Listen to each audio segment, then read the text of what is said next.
안녕하세요, 세병원입니다. 지난 시간에 키워드의 가장 기본적인 두 가지에 대해서 말씀을 드렸죠. 혹시 그 영상 안 보신 분들은 먼저 꼭 보고 오시고, 그리고 세병원 구독까지 꼭 부탁드리겠습니다. 오늘 말씀드릴 내용을 끝까지 보시면 조금 더 키워드를 찾아가는 방법이 구체적으로 보이시게 될 거예요. 각설하고 제가 두 가지를 적어놨습니다. 우리가 키워드를 찾는다는 과정을 잘 생각해보면 크게 두 가지로 구분이 돼요. 무슨 말이냐? 알고 있는 키, 모르는 키야. 알고 있는 키는 말 그대로 내가 그 키워드, 그 단어의 의미, 그리고 그런 게 있다라는 걸 내가 알고 있는 거야. 나라는 사람이. 그런데 모르는 키는 말 그대로 모르는 거예요. 자, 예를 들어 볼게요. 저는 지금 IT 블로그를 운영을 하고 있죠. IT 블로그를 운영하는 사람이 조금 더 구체적으로 볼까요? 아이폰을 모를 리가 없겠죠. 알고 있겠죠. 그러면 아이폰부터 시작해서 키워드를 찾기를 할 수 있겠죠. 아이폰부터 시작해서 무슨 아이폰 모델명이 될 수도 있을 거고, 아이폰의 사용법 관련된 것들을 키워드를 파고 찾아서 찾을 수도 있다는 말이에요. 이게 바로 내가 이미 알고 있는 키워드일 경우에 아마 대부분은 이 안에서 찾으려고 할 거예요. 사람은 내가 알고 있는 지식 내에서 먼저 찾으려고 하는 습성이 있죠. 당연한 거예요. 저도 그렇고. 자, 그런데 제가 단언컨대 이거를 좀 강조를 하고 싶은데, 내가 블로그 지수, 방문자 수, 수익, 그리고 내가 그냥 한 명의 블로거로서 아니면 컨텐츠 크리에이터로서 성장을 하고 싶잖아요. 이 많은 것들을 내가 장기적으로 갖고 싶어. 그러면 단언컨대 2번, 모르는 키에 내가 도전을 해야 됩니다. 모르는 키에 계속 도전을 해야 돼요. 또 다른 예를 들어보면, 내가 라이프 카테고리의 블로거다 라고 가정을 해볼게요. 자, 그러면 라이프 카테고리에서 쓸 수 있는 글들은 굉장히 무궁무진합니다. 되게 다양해요. 먼저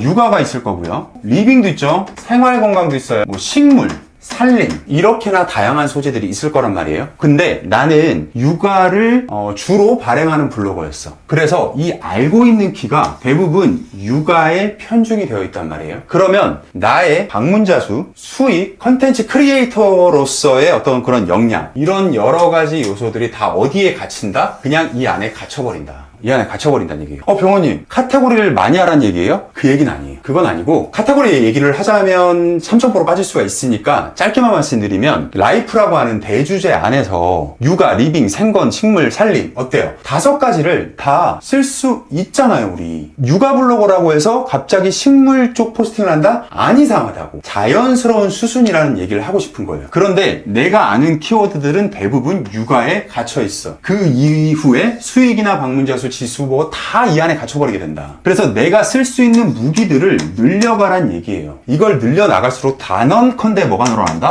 수익이 기하급수적으로 늘어난다. 저는 이렇게 성장을 해왔어요. 자, 저는 테크지만 자동차도 씁니다. 자동차 이외에 주로 이제 육아 블로거분들, 리빙 블로거분들이 많이 하는 이것도 하죠. 가전도 하죠. 가전도 테크의 방식으로 풀어낸단 말이에요. 그래서 내가 할 수 있는 것들을 많이 늘려가야 되는데, 그거의 첫걸음이 바로 이겁니다. 모르는 키워드에 도전하라. 그래서 하나씩 구체적인 툴을 살펴보면서 같이 좀 짚어보기로 할게요. 첫 번째, 내가 알고 있는 키워드의 경우는, 아까 제가 아이폰 얘기를 했었는데, 아이폰에서 또 어떤 키워드로 이렇게 쭉쭉쭉 빠져나가서 여기서 내가 쓸 수 있는, 지금 나한테 성장에 도움이 되는 그 키워드, 앞서 영상에서 설명드렸죠. 검색량과 월 발행량의 상관관계를 꼭 봐라. 그래서 그거에 맞게 들어가라. 자, 알고 있는 키워드 중에서 계속 파고들어서 그걸 찾아가는 건 여러분이 다 직접 하셔야 되는 과정이에요. 그거를 집요하게 파고 드실수록 키워드에 대한 실력이 늘어날 거고, 내 블로그에 유입되는 그런 유입 키워드, 유효 키워드 자체가 달라져서 결국은 큰 성장이 이루어질 수가 있다. 자, 그런데 중요한 건 그거죠. 모르는 키워드를 늘려가라고 했는데, 그 모르는 키워드는 도대체 어디서부터 출발을 해야 되냐? 보통 이런 질문을 많이 하십니다. 근데 가만히 생각해보면 그래요. 모르는 키워드를 도대체 어디서부터 시작을 해야 돼? 왜냐면 그 단어 자체를 내가 모른단 말이야, 지금. 모르거나 잊고 있을 수도 있어요. 기억 저편에서. 혹은 알고 있음에도 쓰기가 싫은 거야.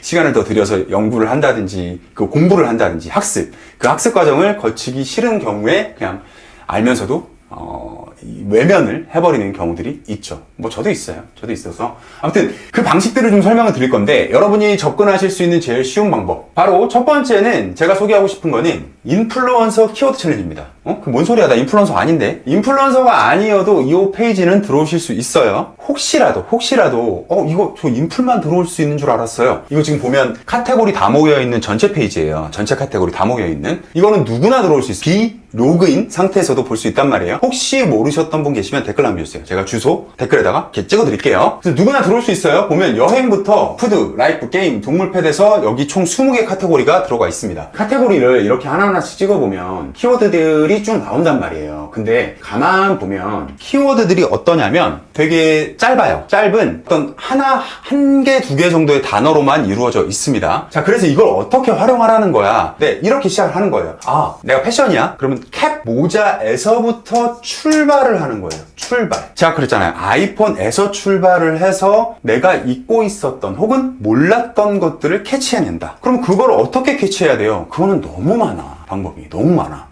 네이버에서 일단 검색해봐야겠죠. 해봐서 다른 블로거들이 어떤 걸 쓰는지 봐야 되고, 그리고 요즘 뭐 캡모자 관련해서는 어떤 이슈가 있을 수도 있고, 뭐 이슈라기보다는 어떤 트렌드, 유행이나 이런 게 있었을 수도 있고, 어떤 연예인이 쓰고 나서 유명해졌던 사례가 만약에 있다, 그럼 그걸 내가 키워드 잡아 쓸 수도 있는 거고. 이거는 방법이 너무 많기 때문에 직접 다 해보셔야 되는 거고, 또 하나 방법은 구글링. 구글에서 이 키워드를 찾아서 네이버에서는 제공하지 않는, 보여주지 않는 그런 단어를 내가 캐치하는 방법도 있고요. 아니면 유튜브도 있죠. 유튜브에서 캡모자 관련해서 내가 잊고 있었던, 내가 몰랐었던 어떤 그런 사실들, 단어들, 결국은 그런 단어들을 찾아와서 뭘 찾아본다? 제가 앞서 영상에서 말씀드렸던 검색량, 발행량, 그리고 하나 더 봐야 되겠죠? 내 블로그 방문자 수. 이 세 가지를 가지고 결국은 대입을 해봐서 이거 쓸까 말까를 결정한다. 이게 바로 모르고 있었거나 아니면 내가 인지를 하지 못하고 있었거나 까먹었거나 그런 키워드들을 가지고 내 블로그에 실제 쓸 키워드를 찾아가는 그 과정이에요. 이게 FM이에요, FM. 아, 이거 하기 귀찮아. 이거 언제 해요? 만약에 그런 생각을 갖고 있다면 그건 그냥 손 안 대고 코 풀려는 거랑 똑같다. 진짜로. 정말 블로그가 빠르게 성장하고 수익도 잘 내시는 분들은요, 다 이걸 하고 있어. 다 하고 있는데 그 노력을 다 말을 하지 않을 뿐이에요. 자, 두 번째는 크리에이터 어드바이저가 있어요. 이거는 내 블로그 통계에 가면 인플루언서 아니어도 다 들어올 수 있어요. 네이버에서 제공하고 있는 건데 아직 활용 안 하시는 분들이 많아요. 여러 가지 통계와 인사이트를 제공하는데 네이버에서 여기서 여러분들이 잘 보셔야 되는 건 이 위쪽을 보시면 트렌드가 있습니다. 트렌드에서 보시면 마찬가지로 아까 우리 키워드 챌린지에서 살펴봤던 것처럼 이렇게 많은 주제가 있다. 자, 근데 이 주제는 여기 주제 설정 있죠? 이거 눌러서 내가 보고 싶은 것만 콕콕 찍어서 볼 수가 있어요. 요리 레시피를 한번 찍어봤어요. 찍어보면 백김치 담그는 방법, 뭐 동치미 담그는 방법, 순두부찌개 이렇게 여러 가지가 보이죠. 근데 제가 이 내용은 사실 예전 영상에서 여기서 출발을 해서, 자, 여기서 출발을 해요. 출발을 해서 나에게 맞는 키워드를 찾아가는 과정에 대해서 설명했던 영상이 있습니다. 그 영상 한번 자세히 꼭 보시길 바라겠고요. 그래서 마찬가지예요. 김치볶음밥 레시피가 트렌드에 있네? 트렌드에 있다는 건 뭐예요? 지금 사람들한테 인기가 좋다는 거야. 이렇게 인기가 좋은 키워드는 김치볶음밥 레시피만 찾는 게 아니에요, 사람들이. 김치볶음밥 레시피에서 파생되는 여러 가지 단어들이 있단 말이에요. 그 단어들을 다 각기 자기만의 방법으로 검색을 해요, 사람들은. 그러면 이 넓은 파이가 다 하나하나의 김치볶음밥 레시피와 관련된 키워드들로 묶여 있는 거예요. 이렇게 많은 검색량 중에 내가 요만큼만 먹어도 된다는 거야. 그래서 트렌드 키워드에서 시작해서 마찬가지로 앞에 말씀드렸던 그 공식대로 해서 내 블로그에 맞는 키워드를 찾아서 포스팅한다. 이게 똑같이 이것도 FM이다. 정석이란 얘기예요, 이게. 다음 방법은 이거는 내가 알고 있는 키워드일 수도 있고 모르는 키워드 찾는 방법이 될 수도 있어요. 무슨 말이냐? 많은 분들이 성장을 할 때 많이 활용들 하시는 거죠. 인기글. 누구의 인기글? 내 경쟁 상대? 네. 그러니까 다른 블로그죠. 나 말고 다른 블로그의 인기글을 벤치마킹 하는 겁니다. 여러분 오해하시면 안 돼요. 인기글 똑같이 따라 쓰라는 얘기가 아니에요. 벤치마킹. 그러니까 글 자체를 벤치마킹 하자 그 얘기를 지금 드리는 게 아니라 왜 인기글을 보자고 얘기를 하냐면 인기글은 말 그대로 뭐야? 그 블로그에서 조회수가 높은 글들이잖아요. 즉 그 인기글의 키워드를 보면 아 이게 상위 노출이 되면 조금 그래도 유입이 확실히 일어난다 라고 하는 게 뭐가 돼 있다? 보장이 돼 있다는 얘기예요. 인기글 리스트는. 그래서 글을 베끼는 게 아니라 인기글에 어떤 키워드가 있었구나, 저 키워드를 나도 써야겠다, 이게 나한테 맞는 키워드냐 아니냐, 이거를 판가름해보는 출발점으로 삼기가 굉장히 좋다는 얘기예요. 자, 그런데 인기글은요, 과거에는 PC 모바일에서 쉽게 볼 수 있었어요. 근데 이게 한 2년 됐나 3년 됐나 바뀌었어. 어떻게 바뀌었냐면 PC에서는 일단 안 돼. PC에서 볼 수가 없어. 그 사람 인기글이 뭔지. 모바일에서만 볼 수가 있는데 그마저도 이게 제가 얼마 전에 쓴 글인데 노트북 글이란 말이에요. 쭉 보면 원래는 이 아래쪽에 인기글이 나오게 만드는 그런 뭐 공식 같은 게 있었단 말이에요. 물론 지금도 먹히긴 하는데 지금은 이 블로그에 노트북 카테고리 글, 그 포스팅과 같은 카테고리에 있는 다른 글을 보여준다든지 네이버가 다른 여러 가지 방식으로 보여줘서 인기글을 보기가 어려워졌어. 되게 어려워졌단 말이에요. 근데 못 보는 건 아닙니다. 볼 수는 있어요. 자, 그래서 제가 운영하는 불톡 플래너에 어떤 기능을 넣어놨냐. 이게 블로그 지수를 검색하는 화면이란 말이에요. 지금 제 블로그를 검색해서 띄워놓은 거예요. 쭉 내려보면 아래쪽에 최근 포스팅의 목록을 쭉 보여주면서 상세 지표들을 보여줍니다. 그리고 두 번째 탭을 보면 여기 인기글 목록이 있어요. 인기글 목록에서 지금 현재 그 블로그에서 조회수가 가장 높은 10개 글을 다 볼 수 있단 말이에요. 오른쪽에 보면 각 게시글에 하루 평균 조회수가 다 나옵니다. 900부터 시작해서 260까지 있죠. 그러면 이 971회가 과연 그 새병원의 블로그 전체 파이 중에 어느 정도의 비율을 가지고 있는가, 그 비율도 나오고요. 그리고 옆에 글자 수부터 시작해서 댓글 공감, 그리고 전문성, 신뢰성, 관련성까지 상세한 지표가 다 나온다. 그래서 참고해 볼 수 있기 되게 좋겠죠. 근데 한 가지 번외적으로 말씀드리자면 여기 일평균 조회수에서 어떤 거는 노란색, 녹색, 그리고 회색도 있죠. 자, 이게 뭐냐면 요거 좀 중요한 건데 업계에서 제가 제일 처음 도입을 했고요. 제가 실제로 블로그를 한참 성장을 시킬 때 많이 제가 공식을 짜서 했던 게 있었어요. 그걸 여기다 그대로 반영을 한 건데 지금 현재 제 블로그의 방문자 수는 한 25,000에서 3만 정도 됩니다. 그러면 이 정도 볼륨의 블로그에서 인기 있는 글 10개는 조회수가 어느 정도 있겠죠. 상식적으로 생각해보면 그렇잖아. 이렇게 많은 방문자 수를 가지고 있는데 만약에 1위에 있는 글 조회수가 200회 정도네? 그러면 뭔가 좀 이상하지 않아요? 뭔가 좀 이상하단 말이에요. 그래서 여기서부터 여기까지는 색깔로 이렇게 이해를 하시면 돼요. 녹색은 안정적이다. 내 블로그 방문자 수 대비해서 이 정도 인기 글이 나와야 돼 라고 하는 상식적인 수준을 표기한 거다 라고 생각하시면 돼요. 그런데 이 노란색으로 표기되는 거는 조금 높은 정도고요. 그리고 이게 빨간색이 나올 때가 있어요. 빨간색은 뭐냐? 좀 주의해야 됩니다. 왜 주의해야 돼요? 이렇게 가정해 볼 수 있어요. 3만의 방문자 수를 갖고 있는데 게시글 하나에 일평균 조회수가 1만이 찍힐 때도 있습니다. 자, 그러면 제가 게시글을 7,000개 썼단 말이에요. 제 블로그에 쌓여있는 글이 7,000개란 말이야. 근데 한 개 글이 하루에 10,000씩 나와. 그러면 그 10,000씩 나오던 글이 상위 노출이 뚝 떨어졌네? 그럼 어떻게 돼요? 3만이 2만이 돼버릴 거 아니에요. 훅 떨어질 거란 얘기예요. 즉